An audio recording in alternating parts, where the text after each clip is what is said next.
All right, the second website or application that I chose to use is Answer Garden. This is more of a kind of discussion board application. The reason that I picked it, it is customizable for different topics, and it allows inclusion of students. It is an anonymous one, so students can really pick and choose how they get included, and that way they don't feel pressured. My goal is to create a discussion board where students can remain anonymous and create positive input. Um, Again, I want the students to not feel pressured. That way, the anonymous part really helps them. It can be used online or in person, like with technology in the classroom. It is intended for students because I currently am not a teacher, but these applications that I picked are all to guide students. So my ISTA standards are 3.4D and 3.3C. 3.4D essentially is to establish partnerships and support visions, learning priorities, and improve operations. And then 3.3C is to inspire collaboration to explore and experiment with digital tools. Okay, so if we go to Answer Garden online here, let me find it up here. So basically, you can come to the top and you create a new Answer Garden. So you can enter your question or topic here. So I'll just kind of create one.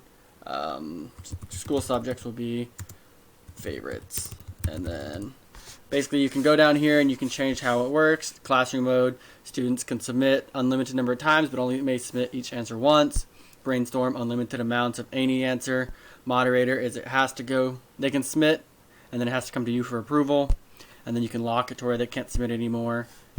You can change the answer length for each character, 20 to 40, to change how long you want the answers to be. You can set a password or an email for your students to get a reminder to do it. You can turn a spam filter on so you don't just keep getting repetitive answers.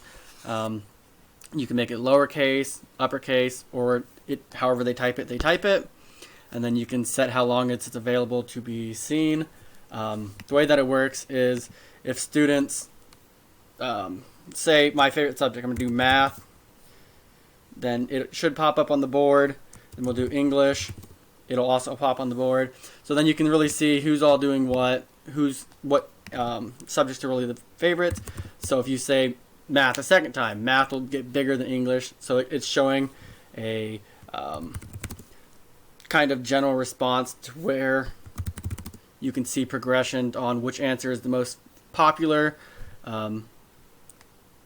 If answers get put more than once, they will then start to match in size. I have it set to where I can only submit it once, so there's that. But again, that just kind of shows how you can really include a lot of people. Some people are just different in nature.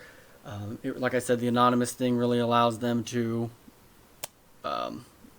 feel like they're not being pressured into it. They don't feel judged for their answer because nobody knows who does it. But like I said, the biggest answer always is the one that gets said the most. So it just kind of shows class progression, and it gets real input onto things. And you can make any topics and make it available for as long as you want.